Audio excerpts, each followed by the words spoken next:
Greetings, all. The dust has started to settle with the acquittal of Karen Reed, at least from her criminal trial. Welcome to our first Who Said It Worst countdown, the only ceremony dedicated to the art of the post verdict statement. The Karen Reed trial had more twists than a Southie pretzel, but the reactions, those certainly did not disappoint. We've got an entire spectrum of spin, from the impressively stoic to the downright baffling. Forget what you think you know about justice. Forget the long commutes, the stuffy courtrooms, the jury duty summons you dread. What if the power to decide, to truly impact a case, was just a click away? What if you could be the one to weigh the evidence, without bias, without distraction, and deliver a verdict? You can. This is the virtual juror, and it's time to deliberate. Hear ye, hear ye, hear ye, and everything else that goes with it. Without further ado, let's get to the rankings. From abject shock and horror, sorry, I'm no Jim McCabe, to the surprisingly, dare I say, palatable. This is a post-mortem in 7 acts, of varying desperation. Kicking us off at number 7, and the absolute bottom of our list, we have the We Investigated Ourselves and Found We're Awesome award. This not-so-distinguished honor belongs to the State Police Association of Massachusetts, in a statement that can only be described as boldly revisionist. This statement radiated pure, uncut, how dare you energy. The union defended the investigation, writing, "To date, there is yet to be any information that this investigation was compromised in any way." To date? To date? Did they write this statement before the trial started? Did they miss the part about the lead investigator's, colorful commentary? The part about the deleted texts? The part where the defense built an entire house out of the investigation's holes? This isn't just tone deaf. This is playing a completely different song in a different genre from a different decade. This is a level of denial that most of us can only aspire to in our daily lives. It's a masterclass in institutional gaslighting, earning them the coveted last place in our countdown. Next up at number 6 is the I'm not mad, I'm disappointed. Psst, it was really a witch hunt award. This goes to the man who stepped in to right the ship and ended up, well, let's just say the ship is now sitting at the bottom of the ocean, buried under all other shipwrecks. And this distinction belongs to the one, the only, Special Assistant District Attorney, you can say it with me, Hank Brennan. And I mean special in the kindest way possible. He said, quote, "I'm disappointed in the verdict. After an independent and thorough review of all the evidence, I concluded that the evidence led to one person and one person only." End quote. He's disappointed. Sir, we're all disappointed. Some of us are disappointed in the verdict. Don't count me in those. Others are disappointed in this sham of a circus that cost taxpayers a fortune, including the 6 figures that he individually raped from the Commonwealth. Now, on the surface, a very standard, almost respectable statement. But let's read between the lines, shall we?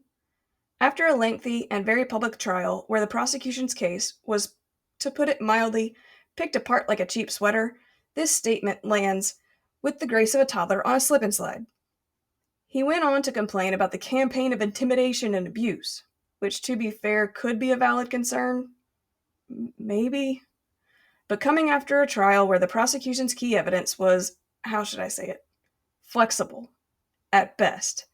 It's the legal equivalent of a chef whose souffle has dramatically collapsed, standing amidst the eggy carnage and blaming the oven, the whisk, and the general atmospheric pressure. There's a certain lack of social responsibility that is simply, mwah, chef's kiss, exquisitely cringeworthy. It's the, no, it is the children who are wrong, of legal commentary. Coming in at number 5, we have the Curse of the Conspiracy Award. This privilege belongs to the family we all love, to dislike, strongly. I'm trying to be nice here. The Albert and McCabe families. Their joint statement was best performance in the art of the aggrieved. The result is a devastating miscarriage of justice, Brian Albert said. I would have taken a bullet for John O'Keefe, Brian Albert said. What they've done is dehumanized us to the sense that we're not real people, Chris Albert said. And a couple of my favorites. I'm not a Canton police officer, I'm a Boston police officer. Followed by, what am I supposed to do? Run out in my underwear and start running yellow tape around the fire hydrant? All said by Brian Albert. Sir, you're a first responder. How long does it take you to put on some clothes? Let's just be honest. This interview was taken over by Brian Albert, and everyone else yielded to him. You have to admire the chutzpah. After a trial where their own testimony was, shall we say, scrutinized, blaming the outcome on conspiracy theories is a bold strategy. It's like a chef blaming the burnt roast on a solar flare. While you feel for anyone caught in the media circus, this statement sidesteps any and all accountability, pointing a finger at the shadowy they instead of the evidence presented in the courtroom. A solid, middle-of-the-pack performance for deflection. Points for passion.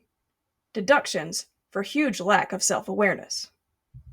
Sorry to interrupt this gloriously horrendous countdown, but this product is amazing. Ever wish you could turn off your cravings? Meet Go Trim Thin, your new snack-stopping sidekick.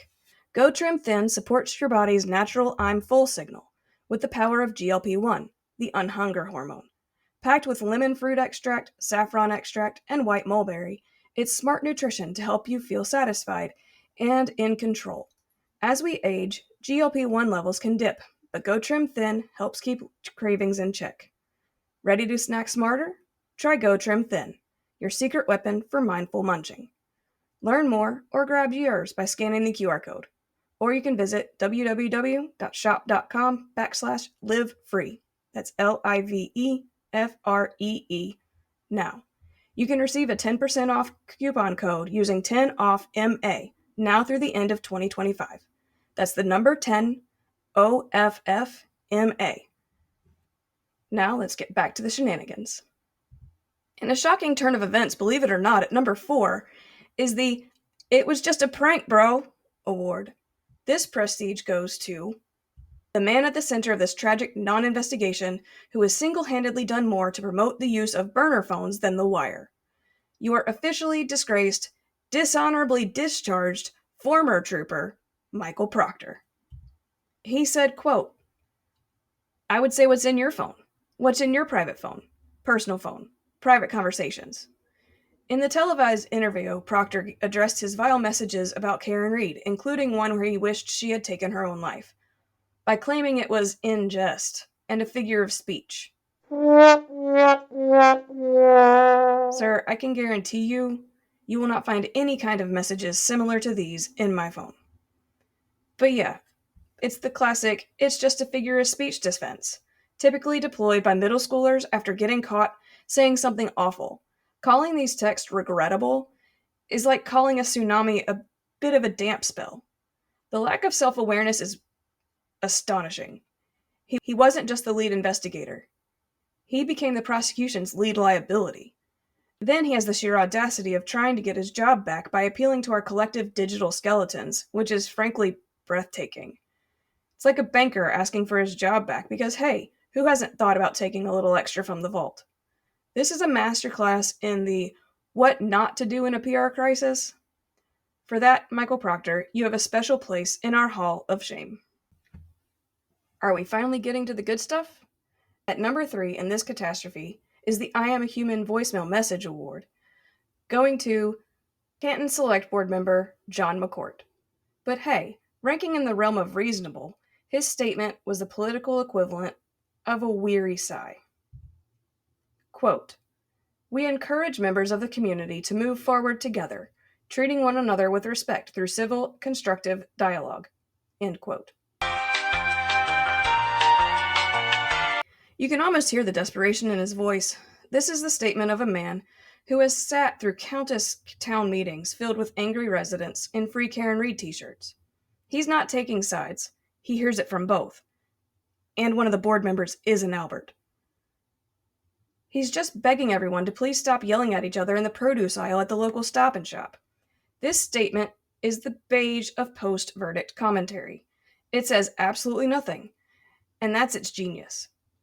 It's a verbal tightrope walk over a canyon of controversy. In a world of loud, angry statements, the sheer unadulterated blandness of this is almost refreshing. It's so devoid of opinion that it's almost zen. The town kind of needs this, since they've been a national punchline for months. Congratulations, Mr. McCourt, on saying the most by saying the least. Whew, can you believe it? We're almost there. Maybe they're starting to understand some of the issues. At number 2, we have the "We hear you, we see you, we're working on it, please don't sue us" award. In a surprising turn of events, this credit goes to the Massachusetts State Police, who managed to string together a coherent and almost apologetic statement. Quote, "The events of the last 3 years have challenged our department to thoroughly review our actions and take concrete steps to deliver advanced investigative training, ensure appropriate oversight, and enhance accountability." End quote. It sounds great, but it only comes after your department's dirty laundry has been aired for the world to see. It's a necessary statement, sure, but it rings a little hollow when the concrete steps weren't exactly a proactive measure. It's the "we'll install the smoke detectors right after we finish putting out this fire" of public relations. It's the corporate apology email after a major scandal of post-verdict statements. But in this field, that's a refreshing change of pace. We can only hope and pray that this pinky promise of a statement holds true. And finally, we have our winner. The best of the worst at number 1 is the "4 words and I'm out" award. That statement is beautiful, simplistic, and said everything that needed to be said. This undisputed glory goes to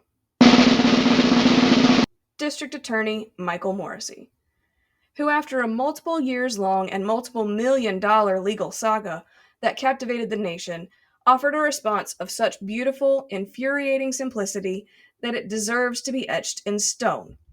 Quote, "The jury has spoken." End quote.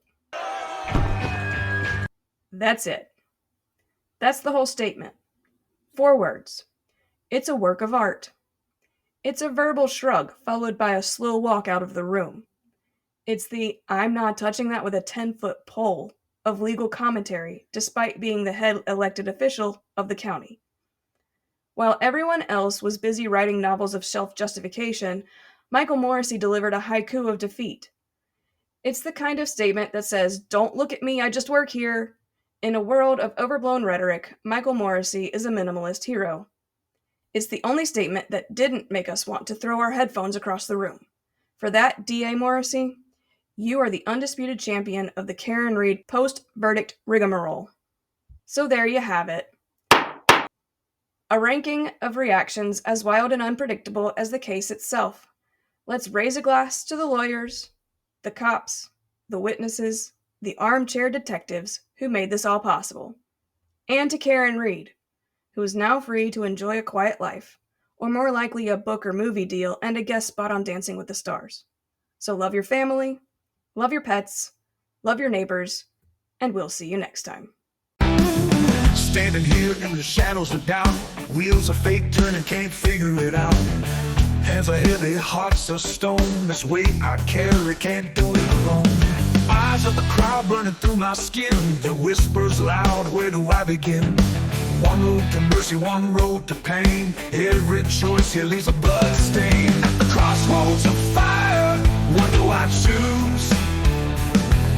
Every step